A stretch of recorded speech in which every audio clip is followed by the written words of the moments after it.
तो सीता जी के कान में एक शब्द सुनाई दिया, राम राम राम। सीता जी ने कहा कि मेरे स्वामी को कौन पुकार रहा है। सीता जी के सोच रही है कि मेरे स्वामी को कौन पुकार रहा, राम राम राम। याद रखना वो स्थान था जहां पर्वत की गुफा के अंदर गिधराज जटायु जी थे। वो हमेशा राम राम राम राम कहते थे। बोलो जटायु जी किसका नाम लेते रहते थे? राम राम राम। अच्छा बुढ़े ज्यादा हो गए थे, जटायु जी बुढ़े ज्यादा हो गए थे ना, कई हजार वर्ष की आयु हो गई थी जटायु जी की। तो बोलो भाई बुढ़े लोग अगर भक्त होते हैं तो नींद तो आती नहीं है बुढ़ापे में। आप कभी भी सुन लेना, जो भक्त हृदय के बूढ़े हैं, आप रात्रि को 2 बजे भी 1 बजे भी जग जाना तो उन्हें नींद नहीं आती है, उनके मुख से राम राम राम निकलेगा। बोलो निकलेगा कि नहीं निकलेगा? राम राम राम निकलेगा। जो भक्त हृदय के उनकी बात मैं कर रहा हूं। नहीं तो कुछ बूढ़े ऐसे भी हैं जो कहते हैं बीड़ी बीड़ी बीड़ी, उन्हें बीड़ी चाहिए। क्यों भाई? क्योंकि बिना उसके नींद नहीं आती है, बिना उसके बीड़ी के नींद ही नहीं आती है। क्या बता रहे हैं? हम राजस्थान में गए एक जगह, तो हम क्या बता रहे हैं आपको, बगल में हमको ठहरा दिया एक बुढ़ा 80 85 90 साल का, और 1 बजे रात को हम नींद ही खराब कर दी उसने। अरे मेरा हुक्का कहाँ गया है, हुक्का। मैंने कहा ये क्या कह रहा हुक्का? अच्छा हम ज्यादा जानते नहीं थे हुक्का हुक्का, तो हम कहे कि ये हुक्का कोई सेवक होगा, उसको बुला रहा है बुढ़ा। हाँ हम क्या जाने, हम यही समझे कि कोई सेवक होगा, चला गया होगा छोड़ के। तो अब वो हुक्का हुक्का हुक्का करे, कोई सुने ना, तो हम ही निकल पड़े। तो हमने क्या है बाबा बात? बोले हुक्का भर दो हमारा। अरे राम राम राम राम राम राम। मैंने कहा देखो तो क्या, अरे राम राम कहा करो, ये हुक्का फुक्का और ठुक्का के चक्कर में जिंदगी खराब मत करो। राम राम कहो, राम राम कहो, राम राम कहो, आदतों को सुधारो, परिवर्तन करो। राम केवल राम राम। गिधराज जटायु गीध अधम खग आमिष भोगी, सा मांस खाने वाला अधम पक्षी, लेकिन राम राम राम राम राम राम कह रहा है। सोचो जरा, प्रेरणा लो। किशोरी जी ने कहा कि मेरे स्वामी का नाम लेने वाला कौन? बस श्री किशोरी जी भी कह रही हैं, क्योंकि जैसे सुना राम राम राम राम की आवाज आ रही, तो किशोरी जी ने भी आवाज लगाई। सीता जी ने जानते हो क्या कहा? अरे दौड़ो दौड़ो दौड़ो, ये यज्ञ का देवों का हविष्यान, ये यज्ञ की साकिल को गधा खाने जा रहा है। गधा घुस गया है यज्ञशाला में। कौन घुस गया? पुरो डास चई रासव खावा। जैसे गधा अगर देवताओं का भोजन करने लगे, क्यों शाकिल को हविष्यान को ग्रहण करने लगे, तो बहुत बड़ा पाप है कि नहीं? कितना बड़ा पाप है। इसलिए गधा किसको कहा, जल्दी बोलो। सीता जी यज्ञ की संस्कृति है, और आज खाने के लिए कौन दौड़ा है? गधा। तो कौन है वो? रावण गधा। इसलिए उसके सिर में 10 सिरों में एक सिर गधे का। क्यों 10 सिर में एक सिर कौन सा है, जल्दी बोलो। एक गधे वाला सिर है कि नहीं? लोग पता नहीं कितने प्रकार की चर्चाएं करते हैं, विभिन्न प्रकार के उदाहरण देते हैं, लेकिन मैं तो सीधी सी बात यही कह रहा हूं कि सीता जी ने कह दिया कि ये गधा, यानी 10 सिर में एक सिर दिखाई दे रहा है गधे का, तो गलत क्या कहा बोलो भाई? कि गधे का सिर है, इसलिए ये गधा जो है हविष्यान ग्रहण करने जा रहा है, हविष्यान खाने जा रहा है, ये देवताओं का ग्रास। आज बचाओ बचाओ बचाओ। गिधराज जटायु ने कहा अरे प्रभु शब्द निकला है, इसका मतलब है कि प्रभु राम को ही कहते हैं। बोलो प्रभु किसको कहते हैं? राम को कहते हैं, क्योंकि विपत्ति मोर को प्रभु ही सुनावा, प्रभु ही तो प्रभु शब्द निकला कि नहीं। अच्छा, प्रभु किसे कहते हैं, जल्दी बोलो। राम को कहते हैं कि नहीं कहते हैं? प्रभु किसे कहते हैं? राम को। अच्छा, एक बात बताओ, प्रभुता किसे कहते हैं? दाम को। प्रभुता मानी दाम और प्रभु मानी राम। क्यों, अर्थ है ना, इसकी व्याख्या क्या करना, क्लियर है। प्रभुता मानी दाम और प्रभु मानी राम, इसलिए प्रभु शब्द निकला है। विपत्ति मोर को प्रभु ही सुनावा। इसका मतलब यह है कि कोई राम से जुड़ा हुआ ऐसा अस्तित्व है जो आज खतरे में। कोई राम से जुड़ा हुआ ऐसा अस्तित्व है वो खतरे में है। और मैं केवल राम का नाम ही नहीं लेता हूं, राम के अस्तित्व को भी जब तक मेरी श्वास चलती रहेगी मैं बचाऊंगा। केवल मैं राम का नाम लेने वाला ही नहीं हूं, यदि राम के अस्तित्व पर आंच आएगी तो भले ही मेरे प्राण चले जाएं, लेकिन राम का अस्तित्व मैं बचाऊंगा, ये संकल्प ले रहा हूं।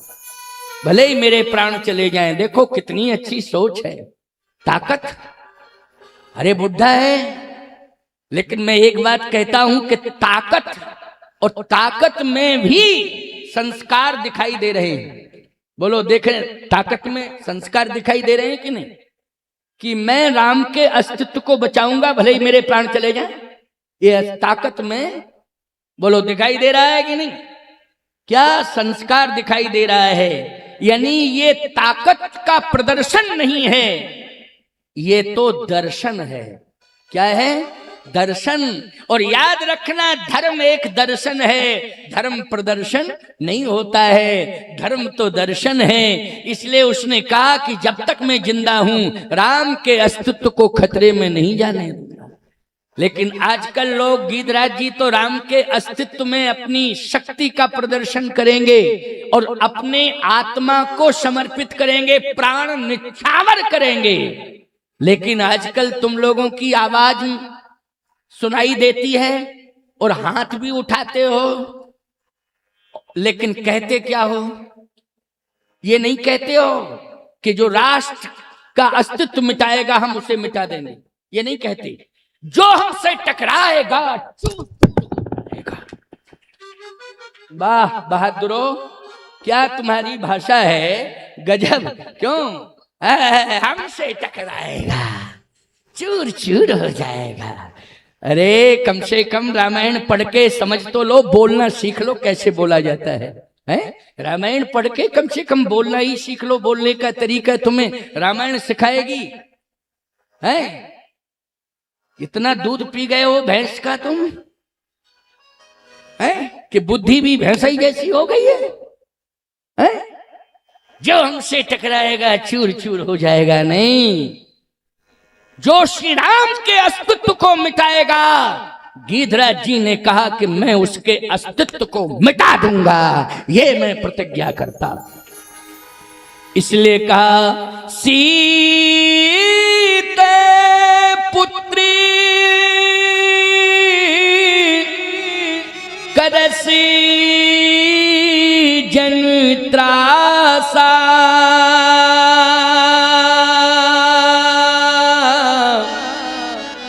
करी हो जातु धान करना सा। हे पुत्री, तू चिंता मत कर, अभी आ रहा हूं और आज इसका मैं सर्वनाश कर दूंगा। सर्वनाश। देखो आपको एक बात बतावें, सीता जी महाकाली बन के जा रही है। क्या बन के? रावण का विनाश करने, उसकी लंका का विनाश करने के लिए सीता जी महाकाली बनकर के जा रही हैं। और याद रखना, महाकाली वो है कि महाकाल का अस्तित्व जिनके चरणों में है। बोलो, महाकाली का चित्र देखा? भगवान शिव लेटे हुए हैं चरणों में महाकाली के। तो महाकाल कहाँ है? चरणों में है। ये महाकाली है, इसलिए इसको कोई बचा नहीं पाएगा, इसके वंश को कोई बचा नहीं पाएगा, इसके वंश का विनाश होना ही होना है। लेकिन आपको गजब की बात एक बता रहे हैं कि गीधराज जटायु ने भी वही भाषा बोली है, करी हो जातु धान कर नासा। वाह, ये समर्पण है। किसके प्रति समर्पण है? ये धर्म संस्कृति के प्रति समर्पण है। बोलो है समर्पण कि नहीं? धर्म और संस्कृति के प्रति समर्पण है। हम आपको सही बतावें, अगर तुम्हारी आवाज ये निकल रही है कि जो देश भारत देश पर आंख उठाएगा हम उसकी आंख निकाल लेंगे, तो याद रखना ये राष्ट्र के प्रति तुम्हारा समर्पण है। बोलो किसके प्रति समर्पण है? राष्ट्र के प्रति समर्पण है कि जो भी हमारे देश पर निगाहें ऊंची करके, ऊंची आवाज करके अगर चैलेंज करता है तो निश्चित है हम चैलेंज देंगे, और यदि आंख उठा के देखता है तो उसकी आंख को निकाल लेंगे। ये राष्ट्र के प्रति समर्पण है। लेकिन अगर यही भाषा ये हो जाए कि पड़ोसी के दरवाजे पर तुम कमर पर हाथ रख के पहुंच जाओ और कहो अगर तुमने निकलते ही दरवाजे से हमारे दरवाजे को देखा तो हम तुम्हारी आंख निकाल लेंगे। ईमानदारी के साथ बताओ, मुकदमा बन जाएगा उसके खिलाफ नहीं बन जाएगा? धमकी का जल्दी बोलो। और जेल चला जाएगा कि नहीं चला जाएगा? चला जाएगा कि नहीं? वो अपराधी माना जाएगा कि नहीं माना जाएगा? लेकिन अगर दूसरे देश को चैलेंज दिया है तो देशभक्त माना जाएगा कि नहीं माना जाएगा? क्या माना जाएगा? देशभक्त माना जाएगा। इसलिए कम से कम भाषा बोध होना चाहिए, भाषा का अर्थ समझ लेना चाहिए। कभी भी हमें भाषा को क्रोध में नहीं बोलना चाहिए, भाषा को बोध के साथ बोलना चाहिए। यह है रामायण का सिद्धांत। आज गिधराज जटायु के अंदर क्या ये क्रोध है? नहीं नहीं, ये क्रोध नहीं है, ये समर्पण है। इसको क्रोध नहीं कहते हैं, इसको क्या कहते हैं? समर्पण कहते हैं। किसके प्रति समर्पण है? सनातन संस्कृति के प्रति समर्पण है। अपमान नहीं देख सकता हूं, भले ही इसके लिए मुझे कुछ भी करना पड़े, अपमान नहीं देख सकता हूं। अपमान कैसे देखा जाएगा प्यारे? यहां गुरु गोविंद सिंह के दोनों बेटे जोरावर सिंह, फतेह सिंह, इन दोनों ने धर्म को आगे किया है, अपने जीवन को महत्व नहीं दिया है, धर्म को महत्व दिया है।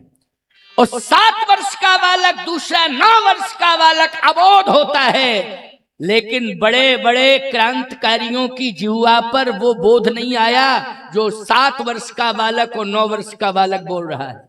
औरंगजेब से बोल रहा है, तलवार सामने है, लेकिन जोरावर सिंह, फतेह सिंह ने कहा कर दो कत्ल, खुशी से कुछ भी उजर नहीं है। प्यारा है धर्म अपना जितना ये सिर नहीं है। हम सिर कटा सकते हैं लेकिन धर्मांतरण स्वीकार नहीं कर सकते हैं। हम मरना पसंद करेंगे लेकिन धर्म परिवर्तन नहीं करेंगे। ये 7 वर्ष का बालक, 9 वर्ष का बालक, इतनी छोटी आयु में, बोलो ये संस्कार बोल रहा है कि नहीं बोल रहा है?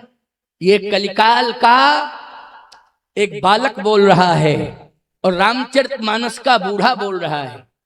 क्या बोल रहा है रामायण का बूढ़ा? वो पक्षी जटायु जिसकी कथा आप सुन रहे हो, वो बूढ़ा क्या बोल रहा है? भाषा बोध कैसे संबोधित करना चाहिए। अगर छोटी है उम्र में तो बेटी कह के संबोधित करो, अगर समवयस्क है तो बहन कह के संबोधित करो, और अगर बड़ी है तो मां कह करके संबोधित करो। कम से कम भाषा बोध तो होना चाहिए, है? इसी भाषा के कारण हमारा देश विश्व गुरु माना जाता है। बोलो भाषा बोध के कारण हमारा भारत क्या माना जाता है? विश्व गुरु माना जाता है। इसलिए लज्जित नहीं करना है, गंदी संदी भाषा को बोल करके लज्जित नहीं करना है अपने भारत को। भाषा परिमार्जित होनी चाहिए, भारत भाषा का वैशिष्ट्य होना चाहिए। यदि भाषा सुधर गई तो याद रखना आप भगवान बन गए। भाषा ही आपको भगवान बना रही है।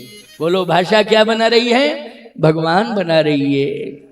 आज हजारों लोग यहाँ बैठे सुन रहे हैं, ये भाषा ही तो है। और बोलो क्या मान रहे हो? यही तो कह रहे हो कि संत के स्वरूप में कहीं ना कहीं हमें भगवान का दर्शन हो रहा है। ये भाषा का ही प्रभाव है प्यारे। बोलो है भाषा का प्रभाव कि नहीं? इसलिए भाषा में बोध हो, ये प्रबोधनी भाषा, वैशिष्ट होना चाहिए, संस्कार होना चाहिए, शिष्टता होना चाहिए। शिष्ट हो तभी आप विशिष्ट हो, अगर शिष्ट नहीं हो तो आप विशिष्ट नहीं हो। तो आइए सुनिए, गीधराज जी ने कहा, पुत्री चिंता मत कर, मैं आ रहा हूं, सीते पुत्री करश जन त्रासा, मैं आ रहा हूं, पुत्री तू चिंता मत कर। जैसे ही किशोरी जी ने सुना कि पुत्री,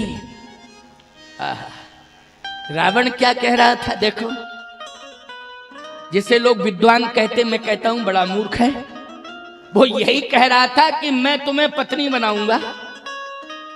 बोलो रावण की भाषा क्या है? मैं तुम्हें पत्नी बनाऊंगा। और सही बताना ईमानदारी के साथ, गीधराज जटायु की भाषा क्या है कि मैं पुत्री बना चुका हूं, तुझे मैं पुत्री मान रहा हूं। बोलो अंतर है कि नहीं? भाषा में कितना बड़ा अंतर है। एक सीता से पत्नी कहता है, अनादिकार चेष्टा करता है, और एक बूढ़ा जटायु जो पक्षी अधम खग है, वो कहता है पुत्री पुत्री पुत्री। बोलो अंतर है कि नहीं? इसलिए मैं कहता हूं कि समुद्र के इस पार वालों में और उस पार वालों में बहुत अंतर है। समुद्र के इस पार वालों में और उस पार वालों में बहुत अंतर है, बहुत अंतर है, जमीन आसमान का अंतर है। आप कहो कितना अंतर है? इस पार है दशरथ और उस पार है 10 मुख, कितना अंतर है? बोलो कितना अंतर है? इस पार है दशरथ, उस पार है 10 मुख। बोलो भाई, है कि नहीं? आपको एक बात और बता दें, इस पार उस पार का अंतर। दशरथ के पास राम, लक्ष्मण, भरत, शत्रुघ्न ये पुत्र हैं। अच्छा, रावण के पास भी पुत्र हैं, 1 लाख पूत 1.25 लाख नाती, 1 लाख पूत। अब सीमित परिवार है तो नाम ले दिया, अब 1 लाख का नाम कौन लेगा? क्यों वोटर लिस्ट पढ़ के सुनावे क्या? लेकिन एक का नाम ले रहा हूं, एक का नाम, और उसका नाम सुन लो और अर्थ किए दे रहा हूं। उसका नाम भी बता रहा हूं और अर्थ भी किए दे रहा हूं। रावण का सुप्रसिद्ध बेटा है, पुत्र है मेघनाद। ये सुप्रसिद्ध है, इसको कहते हैं इंद्रजीत। इसका एक नाम क्या है? इसकी ख्याति है, जो रावण का बेटा 10 मुख का बेटा है, उसकी ख्याति है इंद्रजीत। बोलो है कि नहीं इंद्रजीत?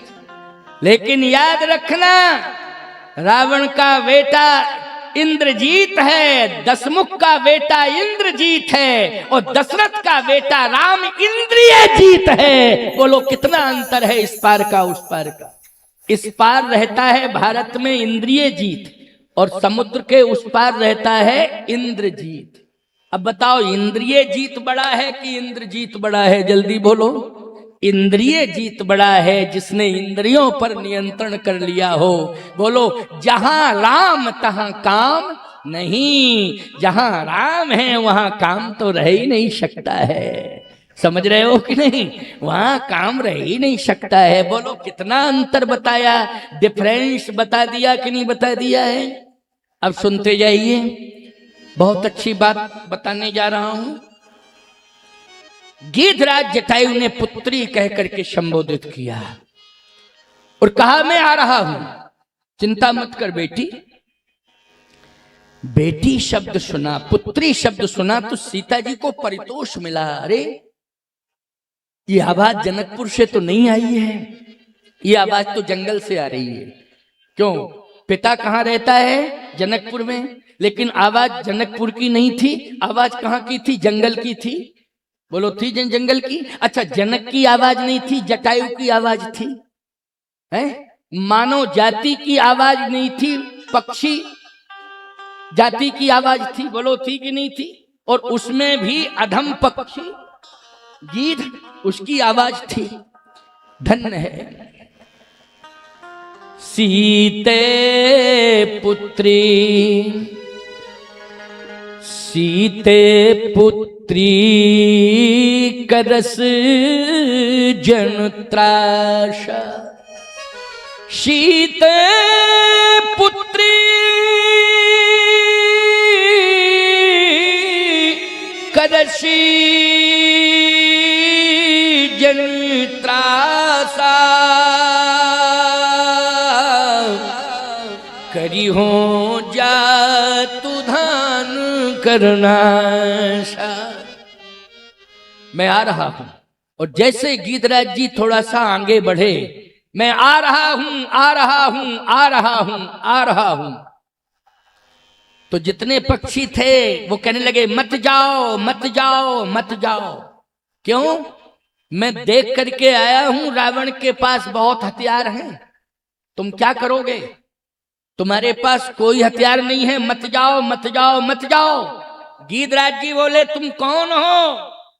कहा हम तुम्हारी जात बिरादरी के पक्षी हैं। गीधराज जी ने कहा कि अच्छा काम करने जा रहा हूं, भारतीय संस्कृति का सम्मान करने जा रहा हूं, और ऐसे अवसर पर तुम कह रहे हो मत जाओ, मत जाओ, मत जाओ, और फिर कहते हो हम पक्षी हैं, पक्षी हैं। अरे तुमसे अच्छे तो विपक्षी हैं, कम से कम जो सामने आकर के चैलेंज देते हैं। तुम तो पीछे से टांग पकड़ के खींच रहे हो, कैसे तुम पक्षी हो? अच्छा सही बतावे, इन पक्षियों ने अपनी चोंच से गीधराज जी के जो है पैर पकड़ लिए और खींचने लगे। तो गीध बोला कि अरे कम से कम विपक्षी सामने से ललकारता है, और ये पक्षी कैसे हो तुम कि अंदर ही अंदर से टांग पकड़ के खींच रहे हो? हैं? आपको एक बात बतावें, जितना विपक्षी से खतरा नहीं है उतना पक्षी से खतरा है। हाँ, समझ गए हो कि नहीं? सांसद जी बहुत हंस रहे हैं। राजकुमार चार जी क्यों भाई, क्या?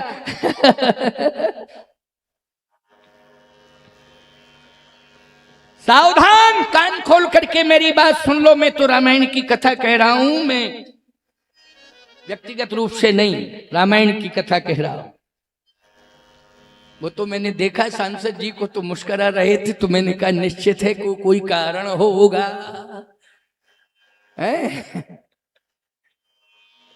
सावधान हो जाओ, गीध के चरित्र से शिक्षा लो, प्रेरणा लो।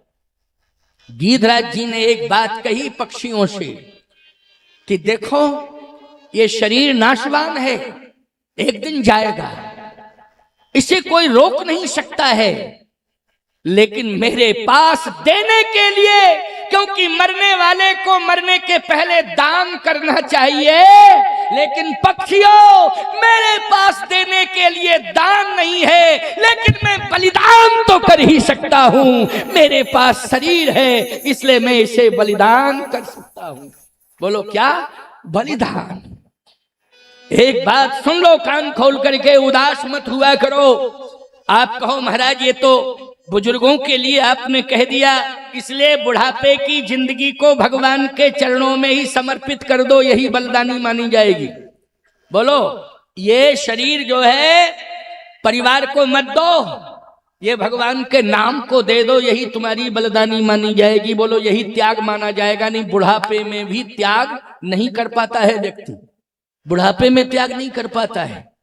लेकिन जो यंग बैठे हैं वो कहते हैं महाराज हमारे पास दान करने के लिए नहीं है, तो अब हमारी जिंदगी व्यर्थ है, क्या हम बलिदानी दे दें? नहीं नहीं, सुन लो, यदि तुम जवान हो, तुम्हारे पास धन नहीं है लेकिन जवानी है, शरीर है, तुम इस राष्ट्र को श्रमदान दे दो, बस श्रम से सेवा कर दो, स्वच्छता अभियान के सहयोगी हो जाओ, और समय समय पर आध्यात्मिक आयोजन हो तो शारीरिक सेवा ही दे दिया करो।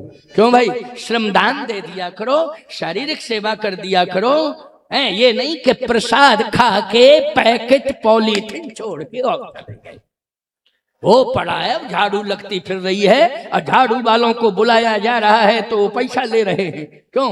और फिर बाद में पूरा हिसाब किताब में आता है सफाई कर्मियों को 50,000, 50,000 इसी में चला गया। क्यों भाई? सफाई कर्मियों में। श्रमदान करो, मंदिर में जाओ, सोच लो कि हम 10 मिनट सेवा करेंगे।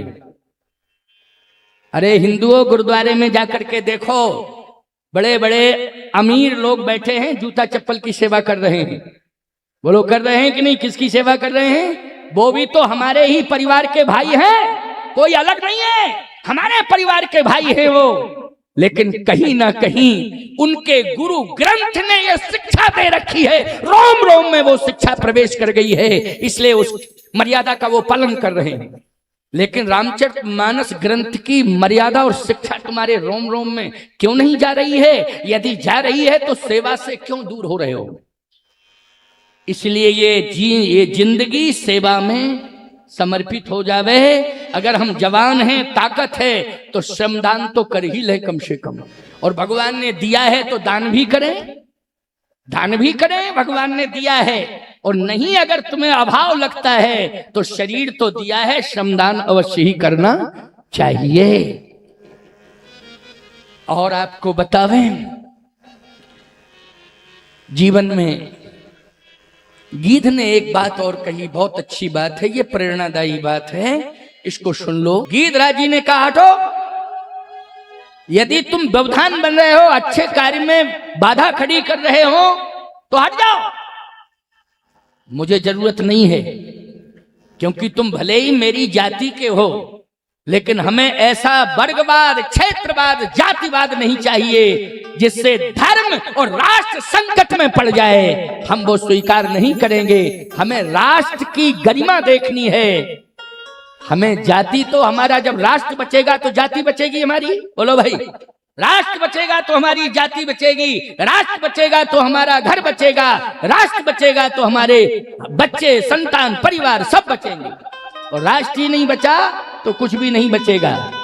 इसलिए अगर धर्म संस्कृति इस प्रकार से कलंकित होगी तो याद रखना, इस दुख को हम कभी दूर नहीं कर पाएंगे और केवल पश्चाताप करते करते ही मर जाएंगे। नहीं, हटाओ, ना मुझे परिवार से मतलब है, ना मुझे जाति से मतलब है, मुझे जाने दो, जाने दो। ललकार दिया गीधराज जी ने। ये गीध विचारधारा है प्यारे। जैसे ही गीधराज जी जितने घाव हुए हैं, अभी डायबिटीज चेक कराते हो तो तुरंत ऐसे पिन लगता है, एक बूंद खून निकलता है तो आंख बंद कर दो। क्यों भाई? एक पिन लगा, एक बूंद खून निकला, ऐसे करने लगते हो। अच्छा एक बात बताओ, खून का बूंद बड़ा है कि रसगुल्ला बड़ा है? रसगुल्ला खा खा के डायबिटीज कर ली, बहुत अच्छा रसगुल्ला लगता है, तो खून का बूंद बड़ा है कि रसगुल्ला? हाँ, रसगुल्ला खाने में और एक बूंद खून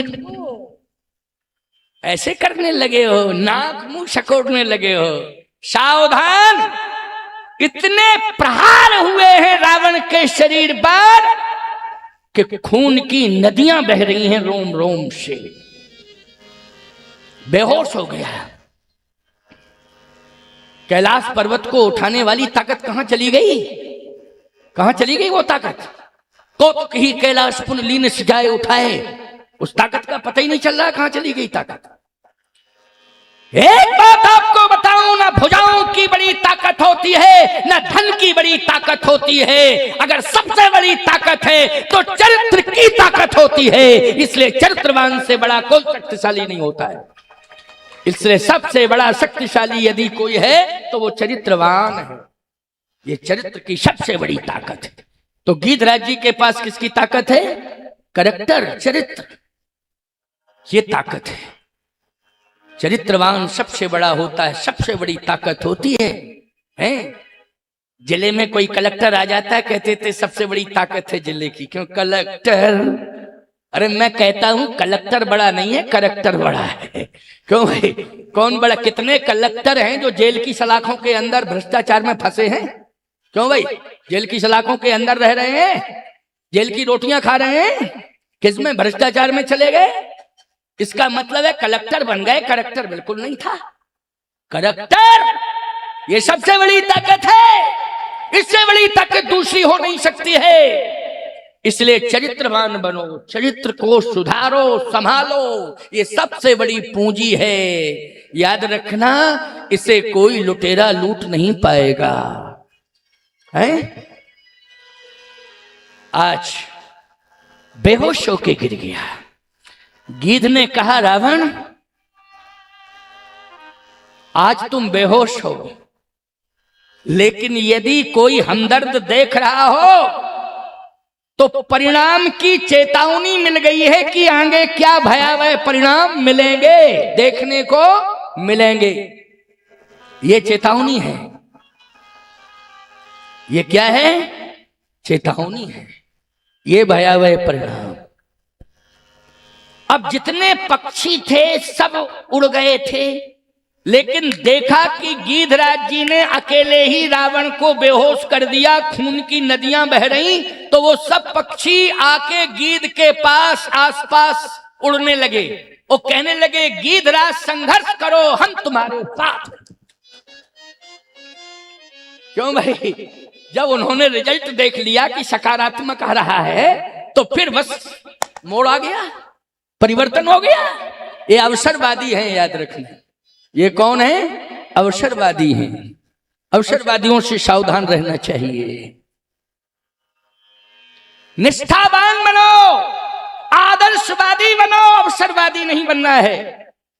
आदर्शवादी बनने की जरूरत है, अवसरवादी बनने की जरूरत नहीं है। निष्ठावान बनो, आदर्शवादी बनो, चरित्रवान बनो। यही पूंजी है, यही उपलब्धि है, यही इतिहास है, और यही तुम्हारी अमर कीर्ति है। यही तुम्हारी अमर कीर्ति है प्यारे। गीधराज जी ने कहा, मूर्छित पर वार नहीं करना चाहिए, जब होश में आ जाओगे तब तुमसे लड़ूंगा। देखो क्या बात है, बेहोश हो गया है तू, मूर्छित पर वार नहीं करना चाहिए। ये कायरों का काम है कि मूर्छित पर वार करें, सोते हुए व्यक्ति पर वार करें। ये कायरों का काम है। हम कायर नहीं है, हम मर सकते हैं लेकिन कायर नहीं हो सकते।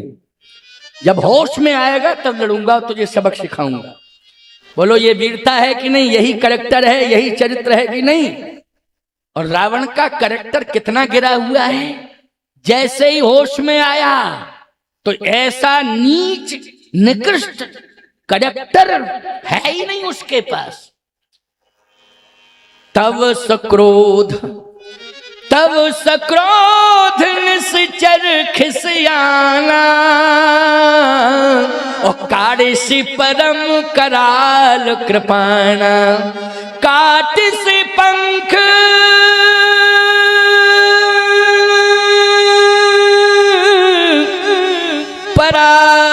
खग धरणी, सुमिरी राम कर अद्भुत करनी। ये चरित्रहीन, कोई सिद्धांत नहीं, निकृष्ट प्राणी। इसने तुरंत होश आया तो कृपाण निकाली और तुरंत ही वार कर दिया, पंख दोनों काट दिए। लेकिन पंख दोनों कटने के बाद कहता है कि मैं मरूंगा नहीं। मौत सामने आ गई, ललकार दिया, रुक। मौत आ गई सामने, क्योंकि पंख कटे, मौत आ गई। कहा रुक। अब मौत खड़ी है, मैं तो लेने आई हूं।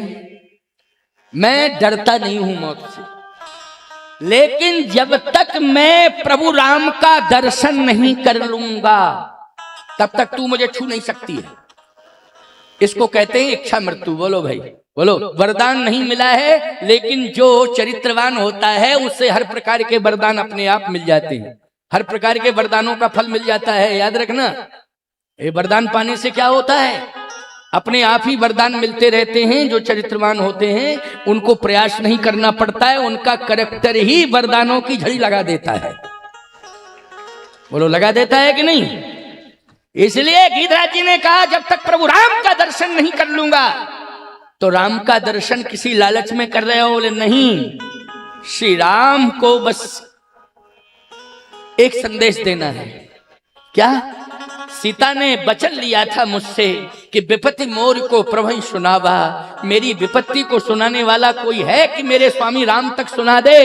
तो सीता के वचनों का पालन कर रहा हूं मैं, सीता को रोक नहीं पाया, लेकिन सीता की विपत्ति को प्राण रोक करके प्रभु राम को सुनाऊंगा, तब प्राण त्यागूंगा, इसके पहले नहीं, इसके पहले नहीं, तब प्राण त्यागूंगा। बोलो कितनी बड़ी बात, बोलो कितनी बड़ी ताकत। और मौत खड़ी रही, कांप रही है मौत, याद रखना मौत कांप रही है। बस हुआ क्या, बार बार करमीज शीश धुन, मरत न में रघुवीर बिलो के तापस भेष बनाए, चाहत चलन प्राण पावर बिन सिय सुध प्रवहि सुनाए। बार बार करमीज शीस धुन, गीधराज पछताई, तुलसी प्रभु कृपालु तहीं अवसर आए गए दो भाई। तुलसी प्रभु कृपालु तहीं अवसर आए गए दो भाई। दोनों भाई राम लक्ष्मण सामने प्रकट हो गए, प्यारे खड़े गद गद हुए, बोले प्रभु मैं ही हूं वह राम, गीधराज देखो तुम्हें करता राम प्रणाम। याद रखना मरने वाला भगवान को प्रणाम करता है, लेकिन इस मरने वाले के सामने भगवान प्रणाम कर रहा है। बोलो कितनी बड़ी बात है, अद्भुत बात है।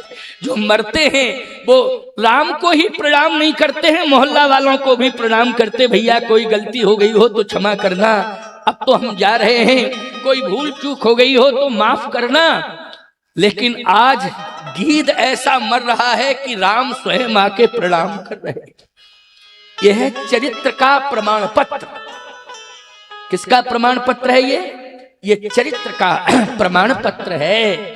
इसलिए समझने की कोशिश करो प्यारे, थोड़ा समझो समझो, बहुत ज्यादा वेग से चलने की जरूरत नहीं है, क्योंकि वेग से केवल हवाएं चलती हैं, मनुष्य संभल के चलता है। मनुष्य तो संभल के चलता है, वेग से तूफान आते हैं, हवाएं चलती हैं। बोलो चलती हैं कि नहीं?